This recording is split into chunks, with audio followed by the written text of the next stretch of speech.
Good morning, everyone, and welcome. I'm Samantha Rudin-Earls, Chair of ABNY Women and Executive Vice President at Rudin Management. And I would like to say good morning and thank you so much for taking the time to join us today. On behalf of the ABNY Women team, I'd like to welcome you to our virtual meeting to discuss strategies for supporting caregiving employees. As a woman, mother, and employer, I understand how critical this topic is, and am also aware of how vital it is to shine a light on why it should be important to all employers and people alike. Childcare is a key economic infrastructure for business and economic growth and the future for all. It impacts the talent that companies attract and retain and can boost productivity and diversity. Today, we will hear from Liat, Krawczyk, the Vice President of the NYC Economic Development Corporation, and Melinda, Garrett, the Assistant Vice President of the NYC Development Corporation. Nicole Weingartner, the Director of the State Government Affairs at Davidoff, Hutcher, and Citron, and a member of our ABNY Women Steering Committee, will also join us to moderate this important conversation that will highlight emerging models and tools for employers who are looking for meaningful solutions for their caregiving employees. Welcome, ladies. And now, Melva, I'll hand it off to you. Good morning. Thank you so much, Sam. And thank you, everyone, for joining us for this very important ABNY Women webinar in partnership with the New York City Economic Development Corporation's Childcare Innovation Lab. Today, the topic is strategies for supporting caregiving employees. Nowadays, caregivers look and feel like a lot of different things. So there's a lot of diversity in sort of the services that are required for caregivers. And today we're going to talk about some of those strategies and the diversity in services. We're going to look at, sort of some of the childcare key economic infrastructure resources for businesses for economic growth. We're going to look at how childcare attracts talent, which is really important, keeps talent, which is really important, and then drives productivity and diversity within our organizations and in our businesses. We're going to talk about how employers can gain deeper understanding of employees' caregiving status needs, and be more sensitive to those issues. And then we're also going to talk about a menu of different options around engaging employees and offerings of tools for our caregiving employees. So today I'm here to introduce our amazing presenters and our moderator. First, we have Liat Krawczyk, who is the Vice President of the New York City Economic Development Corporation, where she leads their economic mobility pillar. The portfolio includes developing EDC's workforce development strategy, placing talent in central tenet for inclusive economic development efforts, and includes a whole host of other services. Mrs. Krawczyk holds over a dozen years of economic experience focused on cultivating entrepreneurial ecosystems and diverse talent pipelines in emerging tech industries and for and by overlooked markets and communities. Ms. Krawczyk is also the co-founder of the Janabad Project, a nonprofit that runs an excellence high school for girls in Sierra Leone and is a director of several documentary films. I love creative people when they sort of slide that into economic development. So important. Our next speaker and presenter today is Melinda Garrett. She's the Assistant Vice President for the Economic Mobility at the Economic Development Corporation. Ms. Garrett focuses on strategies that elevate public-private partnerships to integrate innovative new models into childcare approaches across New York City, as well as on workforce strategy for the New York City Economic Development Corporation at large. Throughout her economic and urban development work, Ms. Garrett has focused on strategies and approaches that help private actors leverage investments and programs for the public good. Previously working at the intersection of public and private affordable housing in the Inclusionary Housing Department of New York City HPD. And we all know housing is the hot topic for the day, so her experience is well appreciated for the city.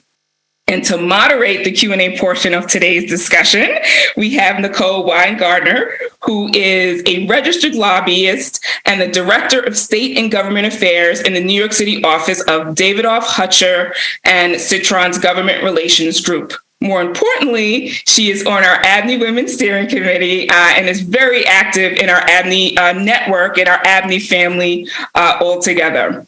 She provides strategic advocacy support for the firm's government relations clients on budgetary, legislative, regulatory matters, and designs and implementation of legislative advocacy campaigns. She is, in addition to being an ABNY Women Steering Committee member, she's involved in a number of different organizations across our New York region, and is a very important pillar to the work to keep the city and the region growing and moving forward. In 2022, she was appointed to the International Cannabis Bar Association's Legislative Advocacy Committee, where she will be evaluating new and proposed cannabis industry legislation and regulations that may impact the cannabis legal community's ability to provide services nationwide and beyond. So she has an extensive portfolio, and we're really excited that she will be moderating today's Q&A portion of the program. Before we start, I just want to remind everyone, please ask questions. You can do so through the Q&A function here on the webinar. And Melinda and Liat, the Zoom is over to you. Thank you so much, Melva. And we are thrilled to be partnering with ABNY on this event. And good morning, everyone. Welcome. We really look forward to having a discussion with you all today about the New York City childcare landscape and how you, as employers and as stakeholders in this issue, can really take a range of actions to support caregiver employees. We are the economic mobility team within the Economic Development Corporation. And for those of you who are less familiar with the EDC, we are a quasi-governmental body that works to build equitable and sustainable economic development across New York City. So to tell you a little bit more about the EDC Childcare Innovation Lab, our mission is to build a more vibrant and inclusive economy by making New York City the leading actor on future of care and a home to a thriving childcare innovation sector. And we really believe that we can't afford to have a conversation about the future of work without talking about the future of care, because at the end of the day, these are two sides of the same coin when it comes to the future of talent. And since 2019, what we've done is lead much of the existing research on childcare as economic infrastructure here in New York City, quantifying the costs of a lack of access to care and its effects on labor force participation, on business well-being, and the health of New York City economy at large. And really, once the pandemic hit, it became very clear the extent to which childcare is core to our economy. I'm sure many folks who are listening in right now have experienced the realities of lack of access to care firsthand. And coverage of this issue has clearly increased over the past few years.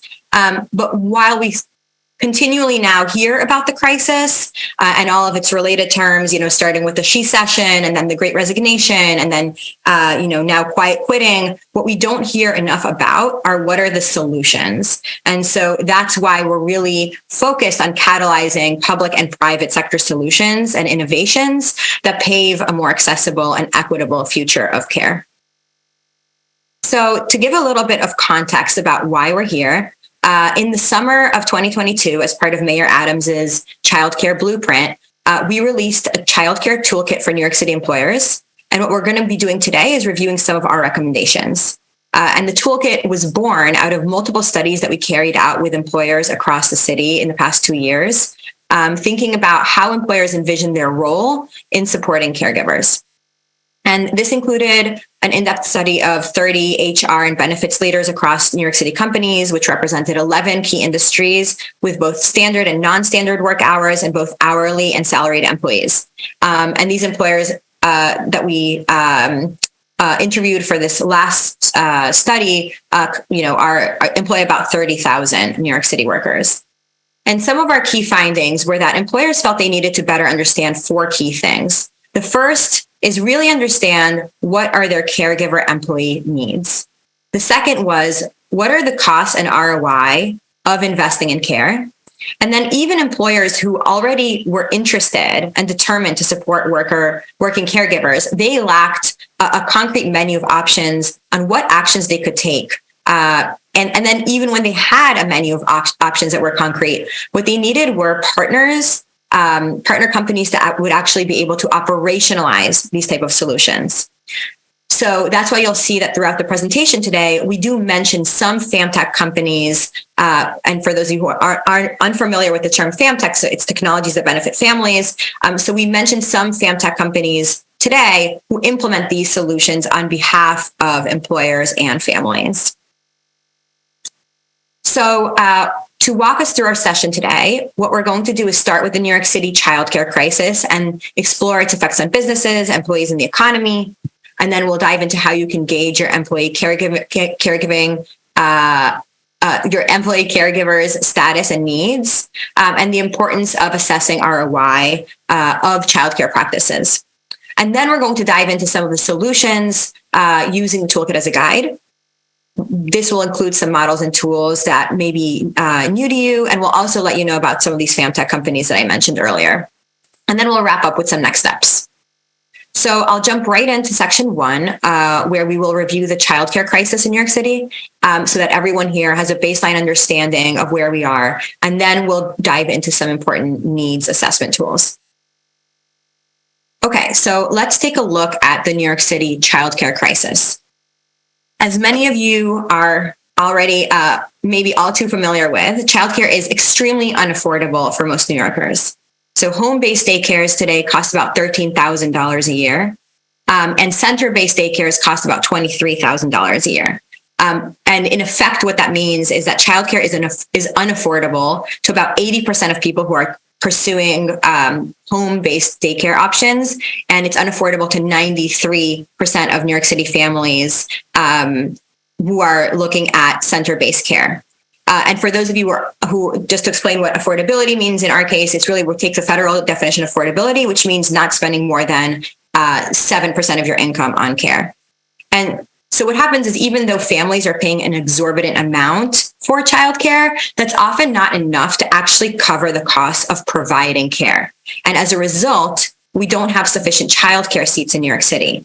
So almost 80% of kids ages 0 to 2 don't have a licensed daycare seat in the city. And almost 60% of our neighborhoods are considered childcare deserts, which means there are at least 3 kids for every seat available. And often, that ratio is much worse. For example, 10 kids for every seat available. And we also know that, it's hard enough for families who work standard hours to find care. For those families who work non-standard hours, only 5% of facilities offer care. And when we talk about non-traditional hours in particular, we're talking about care that occurs between 6 p.m. and 8 a.m. So even though 1.6 million New Yorkers work those hours, and even though 320,000 of those 1.6 million are parents to kids under the age of 5, they don't have access to those hours that parallel the labor force when they're working. And finally, because worker wages are among the lowest in the city, this causes turnover. And at the same time, you have parents who can't easily switch daycares if they're not satisfied with where they are due to insufficient seats. And so that comes together to really create differing quality. So on the city's end, Mayor Adams released a blueprint in June that outlines steps to provide equitable, high quality, affordable childcare for thousands of New York City families.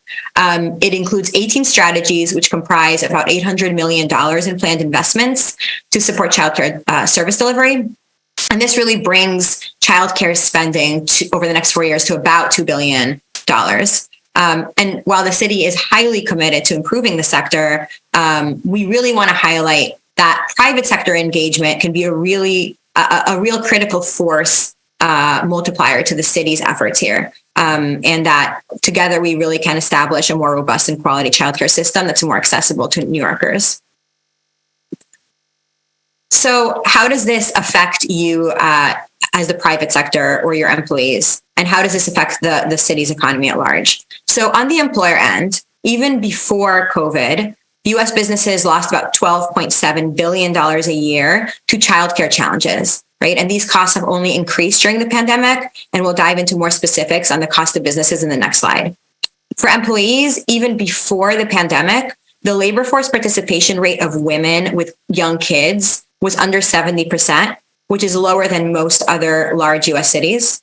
And when parents, and most often those are women, decide to leave the workforce to care for a child, they face really dire income and wealth losses that are really hard to fully comprehend. So for example, a woman who makes the median wage in New York City of $57,000, if she decides to leave to care for a child until that child turns 3, she will lose almost $500,000 over her lifetime in the form of lost earning increases and savings.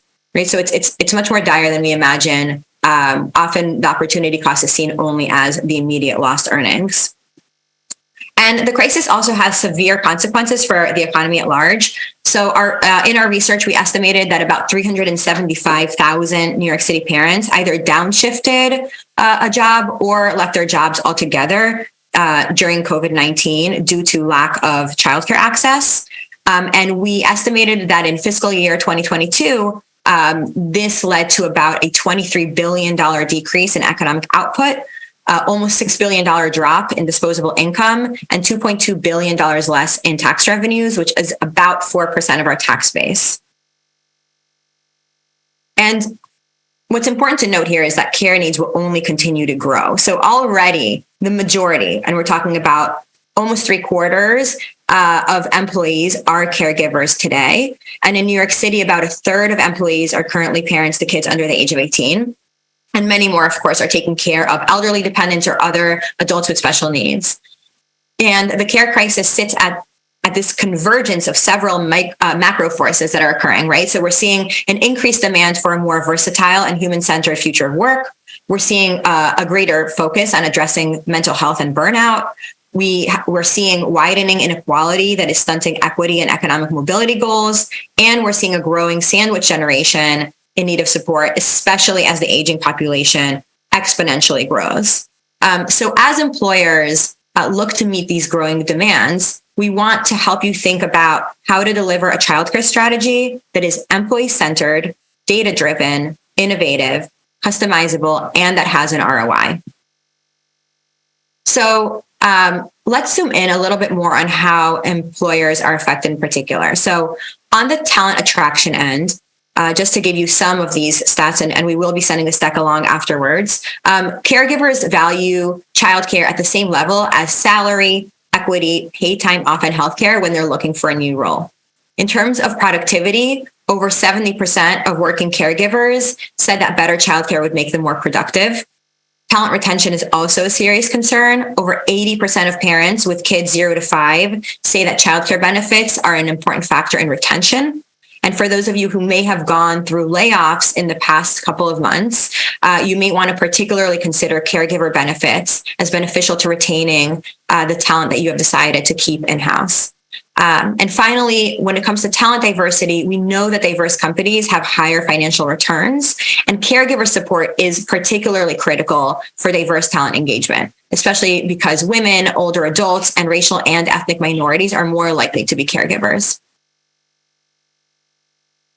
So we've seen a small but growing body of research that indicates that family-friendly practices can really pay off for companies. When companies have actually measured the data on their returns, like the case studies that we're showing here, we can see that childcare benefits can provide an ROI of around 115% and sometimes more. We've covered this more in depth in the toolkit, but we just want to outline some of the key steps here.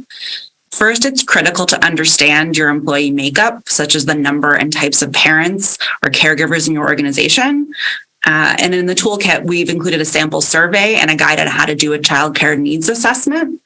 Second, if you already offer childcare benefits of any type, you want to ensure that you're collecting and evaluating benefits utilization data to understand if what you're offering is actually meeting the needs of your employees. So for example, if you have shift workers, but what your company currently offers is 10 days of backup care that's only available during standard business hours, your dollar might go further by offering a more customized solution that's specific to your workforce. And finally, the third step is to calculate the ROI of existing and any potential new childcare benefits to quantify how they affect your bottom line. In our toolkit, we also have ROI calculators, and ABNY will be sending out a follow-up email that includes the toolkit, so you have these resources. It's also important to remember these processes take time. So the sooner you start understanding the nature of your employees' caregiving and childcare needs, the better you'll be able to prepare to launch a data-backed strategy that's best suited for your particular workforce. So we're going to move on to talking about some of the solutions. We're hoping to introduce you all to a menu of some new practices and policies that you can use to support your caregiving employees. And we'll provide some examples of consultants and FamTech companies that can help you implement these solutions. I will caveat that we as EDC can't endorse any of these companies, but we want to provide them as examples to give you a good sense of the options that are out there and available to you and your companies. So one of the first things that companies can do to ensure that you're supporting a caregiver-friendly culture in your workplace. I think we all know that traditionally work cultures have not necessarily encouraged transparency about the realities of parenting and caregiving. And actually about 2/3 of workers still believe that speaking up about their childcare struggles makes them a problem employee. So we've outlined a number of actions here, but I really want to highlight that data shows that training managers on how to support caregivers can really have an outsized impact. When managers showcase their own work-life balance decisions and really invest in people management and DEI, workers, especially women, tend to be happier, less burnt out, and more likely to recommend their company as a great place to work. And this in turn translates to higher talent attraction and retention. And there are consultants out there who are working in this space to help you train your managers and learn how to really embed these cultural changes throughout your company. Both Superkin and Mom's Hierarchy of Needs help companies to prioritize and tailor policies, benefits, and culture shifts specifically for parents and caregivers. One of the things that I think maybe first comes to mind when talking about employer-supported childcare might be employer-owned or operated childcare centers. As Liat presented earlier, New York City is largely a childcare desert, particularly for kids under the age of 2. So new childcare seats really are very much needed. We understand that thinking about this option can be overwhelming and a big lift, both operationally and cost-wise, but we do want to highlight a few new ways to frame this approach, and also some incentives that the city is offering. So one big benefit is that if you have your own childcare center that your company is able to manage, you can tailor it and adjust it to your worker specific needs. So for instance, you can tier costs on sliding income scales or offer those varying hours that again might be more applicable to your worker needs. We also want to highlight that employer supported childcare centers don't need to be done by yourself, and that one of the best ways to actually approach it is to partner with an experienced childcare provider, and this will help you lower your startup costs and the operations lift as well. You may, of course, think about some of the bigger companies like Bright Horizons or KinderCare, but there's also some other innovative new models that are out there that can help lower costs as well. One option is On-Site Kids, which is developing prefabricated, built-to-code modular childcare centers, and these can actually be brought on-site or near-site. This might be particularly relevant to those of you at companies with more than 300 employees who have larger spaces like distribution centers and manufacturing hubs. There's also some other emerging models like Wildflower School, which specializes in Montessori micro schools, and they partner with employers as well as even the New York City YMCA, who can partner with companies to set up and run childcare centers. We also really want to highlight the New York City tax credit and abatement that the administration passed this last year. This includes the income tax credit for employers, which goes up to $250,000 for employers who create new reduced cost childcare seats for their employees. It's important to note that these childcare centers do not need to be on site at the business. And there's also a tax abatement that the city put together last year as well to incentivize property owners to retrofit spaces to accommodate childcare centers. And if your company also owns your space, you're able to layer those tax incentives. And as I mentioned, we'll include more details on these incentives in the follow-up email that ABNY sends out. If you don't feel that creating new childcare seats is the right option for your company, you can also think about securing seats for your employees. That can be really valuable as well. Many of you may know firsthand that parents can often wait months or sometimes even years on waiting lists for childcare. And as a result, they sometimes have no choice but to cobble together care through multiple or informal sources, or look for more expensive alternatives. And this can even lead to actually downshifting or leaving a job if they have to actually provide care themselves. So reserving and potentially even subsidizing a set number of childcare seats at certain daycares for your employees can help guarantee them slots. And similarly can give you the ability, again, to negotiate terms that align to your workforce needs. This model can also provide the opportunity for employers to support smaller childcare providers, such as home-based daycares. Of the 7,000 childcare providers in New York City, about 5,500 are home-based providers who often struggle to stay afloat. And the company WeCare actually enables you to reserve spots for your employees across a huge network of home-based daycares. So this option can actually help secure childcare close to your employees' homes, which data suggests is preferred by most parents. Another potential partner is Wonder School, who works with employers to match and reserve seats with childcare programs. And I do also just want to note here that there are federal and New York State tax credits that offer an additional return that you can capitalize on for helping your employees to secure or subsidize childcare seats. And again, there's more details on this in the toolkit that we encourage you to really look into for more information. While the solutions that I've already mentioned are extremely valuable to many employers and many employees, we also understand that they may not work for large swaths of parents and caregivers, especially those that are working part-time or shift workers. And as a result, benefits can go underutilized. So customization can really be critical in meeting the needs of employees. About 50% of workers tend to lean on their informal support networks of family, friends, and neighbors to meet their childcare needs.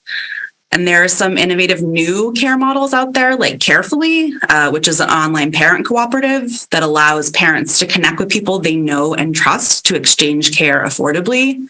Carefully offers employer plans, and particularly they're good for prioritizing needs of non-standard and shift workers.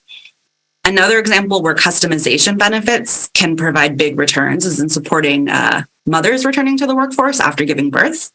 Almost half of working mothers take additional time off beyond their standard maternity leave to be with their kids. The average break is actually about 2 years.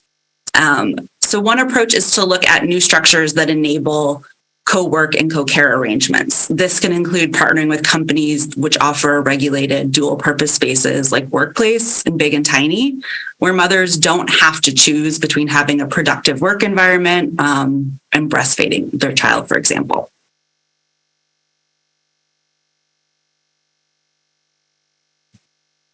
And companies can also play a significant role in defraying the cost of care while allowing employees the flexibility to really spend funds on the solutions that make the most sense for their families. So the first clear action is to offer dependent care flexible spending accounts to let families use pre-tax dollars to pay for dependent care expenses, right? And this is essentially employers and employees choosing how much to contribute up to $5,000 a year. Secondly, and increasingly, companies are really issuing either dependent care specific or general well-being stipends for their employees to spend on care. So for example, Mother Honestly offers a care wallet, which allows employees to spend on well-being expenses as they see fit.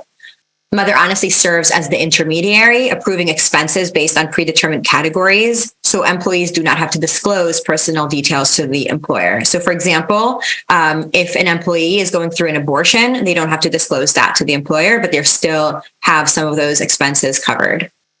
Vivi is another example of a childcare innovator who is headquartered here in the city. And they offer a similar care cash model, which enables employers to support employees with a direct subsidy to pay what we call their trusted village of caregivers. And so Vivi's technology administers the process, right, based on guidelines that the employer sets. So the employer can activate care cash for childcare, elder care, pet care, and other options that may be of importance to them. And the benefit serves employees to meet their changing needs over time. So for example, someone may start off using the care cash for a daycare and then evolve to use it for after-school tutoring. Thirdly, what we wanted to talk to you about is what we think is a really exciting new frontier in childcare, which is financing. So what's really interesting about childcare is that even though it's one of the largest household expenses, unlike college tuition or a mortgage, there are no financing tools that really exist in this realm. And it's particularly interesting to think about childcare because parents are relatively young and will only make more money over time. So it seems like a field that is particularly ripe for innovation. And as employers, you really have the opportunity to explore and pilot creative financing mechanisms to support childcare access. And so you can consider models like tuition assistance program equivalents, income share agreements, employer matching accounts that can begin to be a starting point for structuring these type of benefits. So just to give you one example, our team has developed a model that was inspired by tuition assistance benefits. And in this model, the employer pays an upfront amount for childcare to an employee, and that employee can use those dollars for the type of care that they choose. And the longer the employee is retained in the workplace, the less they owe back to the employer for that money they got upfront. So as an employer, you therefore are only paying in return for retention, and the employee on their end has their care expenses covered, and it creates a win-win scenario and these are the type of models that we'd love to see employers think more about. So we hope this has really helped to give you a full picture of the menu of solutions and implementation partners that are out there for companies who are looking to support your employees with childcare needs. And we'd love for you to keep these next steps in mind as you think about how you can move these ideas and discussions forward within your own companies. First, please share the Childcare Toolkit with your HR managers and key decision makers at your company. Again, we'll be sending a link in the follow-up email, so you'll have it if you haven't already seen it. HR departments can utilize the caregiver surveys within the toolkit to help formulate data-backed approaches to offering childcare benefits, or they can use the utilization and ROI calculators if your company already provides childcare benefits and maybe wants to understand the returns better. And no matter where your company is in the process, we encourage HR and company leaders to check out the National Business Coalition for Childcare to continue understanding what your company can do, or to highlight the great work your company may already be doing in supporting childcare. The ABNY email will also provide some information on the National Business Coalition if you're interested in reaching out. Lastly, we welcome all interest in collaborating on pilots or public-private partnerships with the city or with the state's employer-supported childcare pilot program, which was recently announced by Governor Hochul. And we really thank you guys for taking the time to be with us today, and we're excited to talk to Nicole. Thank you so much. I learned so much as a working mom of two with my kids in childcare. So thanks, guys. We're going to open the floor to some questions in the audience. So if you have any, please go into the chat and send them to me. I'm going to ask my first question. One of the primary goals of the Blueprint is to develop high quality childcare programming throughout New York City. It's been stated that the pandemic led to reduction in the child care provider workforce in the New York City area. Can you speak to some of the tactics that would incentivize prospective child care employees to return to the field, especially those who may have been lured to other industries during the pandemic? Thanks, Nicole. That is a difficult question to answer. And so while I wish I had an easy answer for this, I think that unfortunately the answer isn't so simple, because in order to talk about wages, what we really need to do is understand what is the root of the childcare crisis. So when we hear about the childcare crisis and how people talk about it, we often hear of it as 4 distinct crises, right? We talk about a crisis of affordability, a crisis of supply, a crisis of wages, and a crisis of quality. But actually, all of them share a single root of which we call, like the root of the licensed childcare crisis, and that is a lack of profit margins for providers. So as I described earlier, so even though families are spending an exorbitant amount of their money on care, that's not enough to actually cover the costs of providing childcare for daycare operators.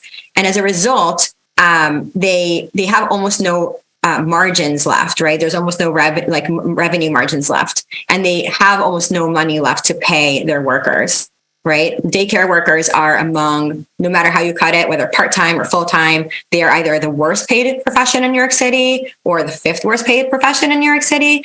And so the solution ultimately is just to increase payment into the system, right? And there's multiple ways to do that. The first way, of course, is to increase public funding, right? So have the federal government be a greater payer of care, which is something that I know a lot of people are working towards. The second is to have employers be partners in providing care for employees, which is why we think this is a conversation that's essential to solving the root of the crisis itself. And the third is affording families more of those funds to be able to afford care, which is where we see financial instruments potentially playing a role in the future. The other way that we can really think about that profit margin is reducing costs for daycare providers. So, thinking about ways to provide, more affordable space or have them be more efficient as businesses. But I think that, to make that very long answer short, that any solution other than increasing payment to the system will really basically mean that we are basing our entire labor force on the underpayment of, the majority BIPOC women run childcare that we see. And so we need to talk about that root problem in order to really address that, the wages issue. And then we'll see, I think, a increase of people coming back to that sector. Awesome. Our next question is, as you all have spoken about innovation in the childcare, particularly in the private sector and on the FamTech side, have you also seen examples of innovative public or public-private initiatives that you're seeing here in New York or across the country that you can share? You can take that one. So we actually see a lot of innovation nationally, but we're seeing it at state and municipal levels. So some of the kind of maybe states that we wouldn't necessarily think that are leading in this area are doing some pretty interesting things. Kentucky actually passed some legislation, Bill 499, where they match employers who put in for childcare. So they're doing matching funds. Similarly, Wisconsin had a pilot program called Partner Up. They also did matching funds. As we mentioned, New York State recently announced a whole new slew of childcare legislation, and part of that is a pilot TriShare model. And that TriShare model is actually based off of a model that came out of Grand Rapids, Michigan. And that is essentially splitting childcare payments between employers, households, and families. And so the state is looking at how to, roll out pilots there, just potentially in different settings, seeing what that looks like in a rural area, in a suburban area, in an urban area. So we're excited to see where that goes at the state level. not necessarily public, but kind of like public adjacent. We've seen this model actually in New York City and outside of Boston. It's called Care That Works. And that is a model where construction unions have been looking to figure out how to get more women into their unions and on the work sites. And a lot of construction work happens early in the morning when childcare is not necessarily available. So they have partnered with local providers and the construction unions themselves, along with some construction employers, to be able to increase early morning hours. And again, kind of like make sure they have partners on that with the providers directly, so that they can get women onto the sites and into these sometimes better paying jobs than they might have access to. There's also some local and business coalitions that have started, again, kind of more at the state and municipal levels. One is called EPIC. And they started out of, I can't remember exactly what it's entrepreneurs or enterprises, something about childcare, but they're a great business coalition that started out of Colorado. And then the one that we mentioned is the National Business Coalition for Childcare, which is across the nation. And then one more state thing I'll mention is the state of Maryland actually has worked with an emerging FamTech innovator called Upfront. And they are working with them to actually create a childcare search portal. We know that there's not necessarily one, easy place to find childcare. People have to do a lot of hands-on research themselves. So the state of Maryland is working with Upfront to create a singular childcare portal for the state that also shows childcare availability. Be very difficult without actually physically going and making all those calls yourself. So that's an exciting partnership that's happening. Thank you. Our next question is, in Governor Hochul's State of the State address, she expressed her support of a streamlined childcare application, expanded childcare services, and investments in the workforce initiative designed to mitigate attrition. So how will New York City EDC support the state in building and implementing these initiatives? I'll take that one as well. So we're really excited about this new legislation package and these initiatives. It's not necessarily, we're partners to the state level, and we're actually really excited that we're able to be partners at this level. The state has planned to do a couple of things specifically around public-private partnerships, again, which is where we'll play kind of the biggest role. So actually based off of the toolkit that we created, we're going to be helping them kind of level it up to a state level, and they're going to be creating a guidebook for their business navigator program, which will be happening across the state. Our toolkit is very specifically designed for New York City, so we'll now have a guidebook that will be designed specifically at the state level, which we're excited about. We're also going to work with the state to help bring to the forefront, again, some of the new models that are out there. The Tri-Share pilot, like we mentioned, that was based off of our research and the Grand Rapid model, which we were, again, really excited that we were able to get this elevated and that the state brought it across the line and is adopting the pilot program. So we're excited to work with the state to make sure that we, can get some good case studies for that and see how it works. And then we really just want to help them continue to promote cooperation, open dialogue between the city and state private sector partners. This business navigator model that we're putting together will actually have a singular person at each kind of community development area across the state. But we want to make sure that there's also people that, at the kind of bigger level, if there's ideas for public-private partnerships, that there's people at the state level for companies to go to have those conversations. There's really a front door for those conversations to happen. So we're excited to partner. And in the interim, as the state gets revved up, if anyone has questions or ideas, we're here to hear them. Thank you. Our next question is, speaking of state initiatives and what Mayor Adams released as part of the blueprint, you focused on what private sector can do to complement public policy initiatives. But isn't it really the role of policy and government to solve or provide a solution with universal childcare like the K through 12 model? So that is a question that we get pretty often. So, as mentioned earlier, we do need to expand the pool of payers into the system. And in a lot of countries, what that looks like is the federal government considering legislation that would cover more of the cost of care. In the absence of the type of expansive funding that's required to do so, right, this is where it's important to really think about the private sector as partners, because childcare is at its core economic infrastructure, and without childcare, people just can't participate in the labor force. I think we also need to talk about what happens the day after a hypothetical universal childcare bill passes, right? What happens when 0 to 5 looks like K to 12?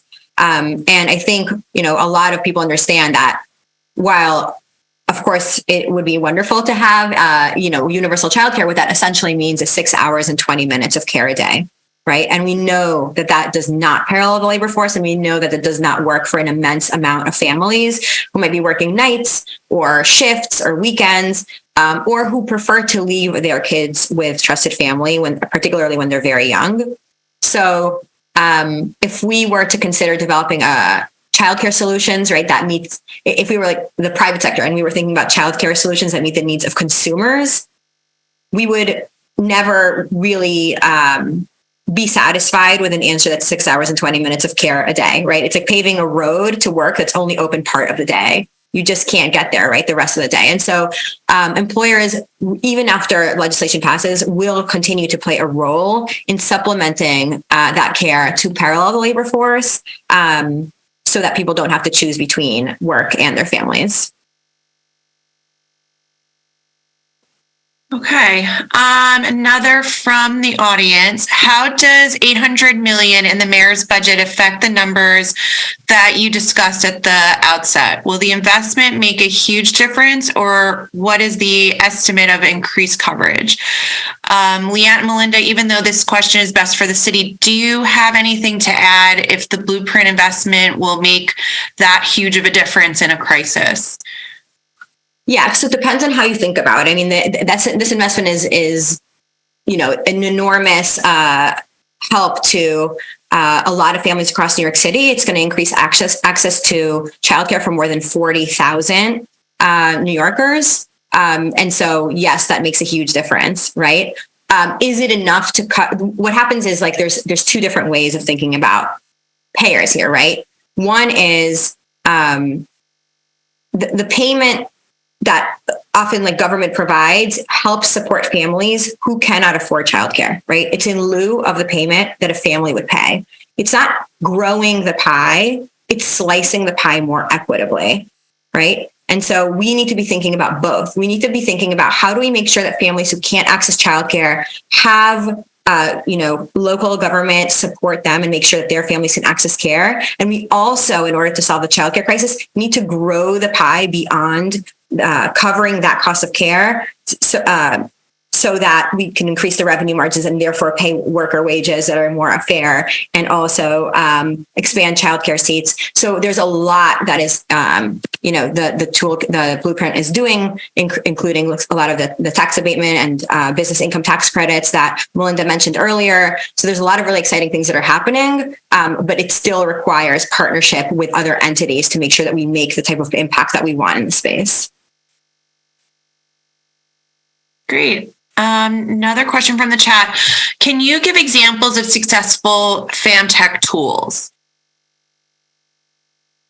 Melinda, do you want to take that one? Oh, you're on mute. Melinda, you're on mute. All right, great. So there's a number of different kind of ways to think about it. When we think about FamTech, we tend to think about it, what solutions are directly for households and families, what solutions are maybe for employers that then kind of indirectly will benefit families, and then what solutions are out there that are for providers, right? Because again, one of the other things that FamTech does that we didn't talk about quite as much here, is there are some FamTech solutions specifically for providers to help them increase those profit margins. So I think probably one of the very first areas was a lot of back office software for childcare providers has been like really critical. And so that is helping to do things like lower their overhead. We have to think about, especially if we go back to those numbers I mentioned earlier, that we have 7,000 childcare providers, of which 5,500 are home-based. These, again, are predominantly women. They're predominantly women of color. They're predominantly in the boroughs and not necessarily in Manhattan. And they're experts at taking care of children, not necessarily running a business, right? So some of the things that FamTech has been able to do are help them run their business better so they can increase their margins and actually have a profit. And then again, maybe pay the childcare workers that are working for them at a higher rate. So that, I think, is one of kind of the first areas that we think about in successful FamTech things that are out there. And Brightwheel is a big company. We're also seeing we have a great company that's a startup here in New York, Wiggle Room, who's working specifically with home-based providers to help them, really think about operational costs. On the family side, again, I think Carefully is a really interesting model. There's some other models out there as well. There's another new model called ABNY that, again, is kind of like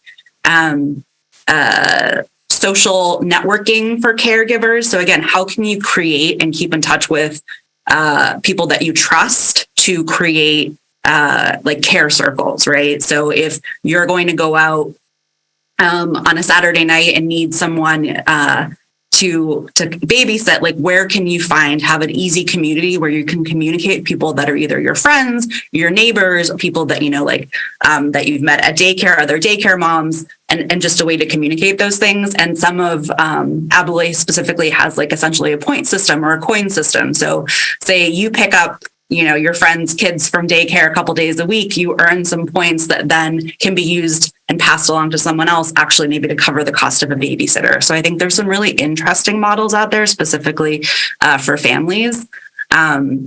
And then on the employer side, I think the thing that we're really interested in are some of the new care wallets that Liat mentioned and the care cash. And we think that that's really great because it's very customizable.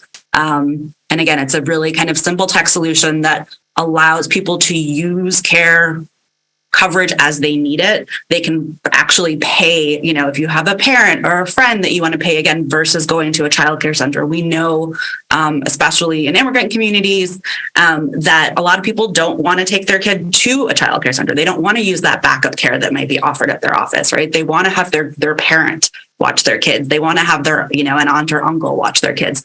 And to be actually able to compensate that person for their time and for that labor, care work is labor as well, we think is really great. And again, it also makes this very easy and streamlined for employers so they're not doing the heavy lifting. Those are just a few of examples. We have mapped probably over 120 FamTech operators around the United States. There's a great group here that's of emerging operators that are here in New York City that we're excited about. So there's a lot of solutions out there, and I think they'll only continue to grow. A great resource, and we can link this in the follow-up, is famtech.org, where I think they have over 200 members of different FamTech companies.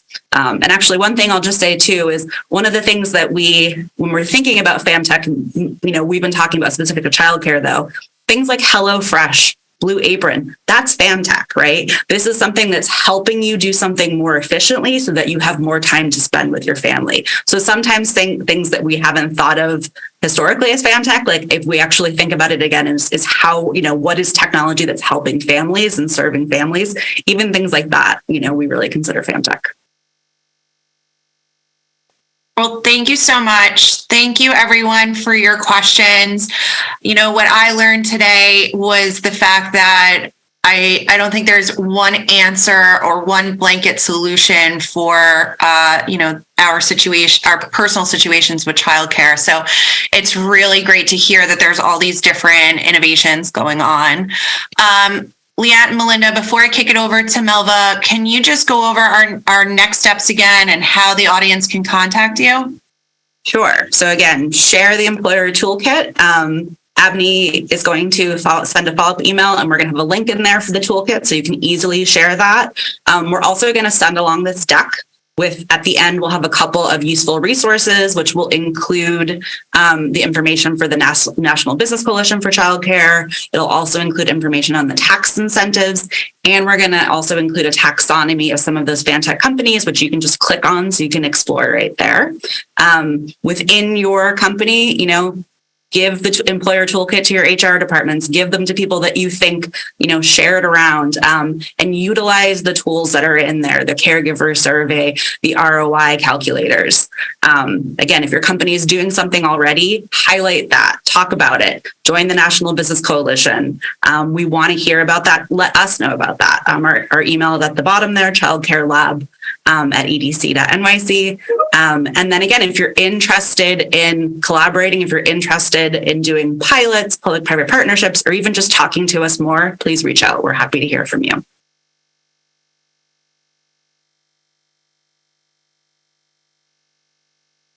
Great. Well, thank you so much.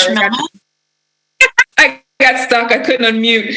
Thank you so much, Liat and Melinda, for that presentation. It was really insightful. And, as we think about strategies for supporting caregivers, caregiving employees, sometimes we miss sort of the intricate details that really are helpful and actually supportive. And, some of the things that I thought about as you went through your presentation were things like, how flexible work arrangements can really make meaningful differences for working caregivers, right? Sometimes, again, we miss that.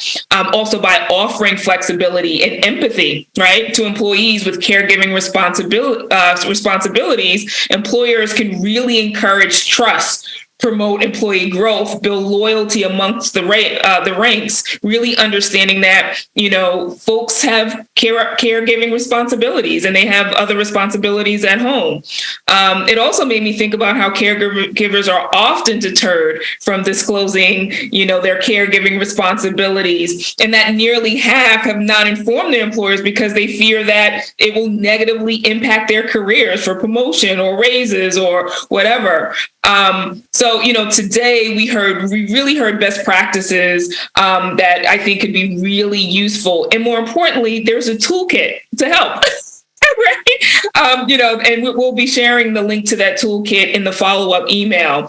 And I must say, I love the collaboration with the state on this work, right? It really elevates the importance of this issue, having both the municipality, the state working on this is really important. And again, on behalf of ABNY Women, on behalf of, I don't want to speak for Sam because she's on, but on behalf of our chair, Samantha Rudin-Earls, we really want to thank you, Liat, Melinda, and Nicole for today's discussion. So thank you everyone for joining us, and please look out for our recap email with the important resources that we talked about.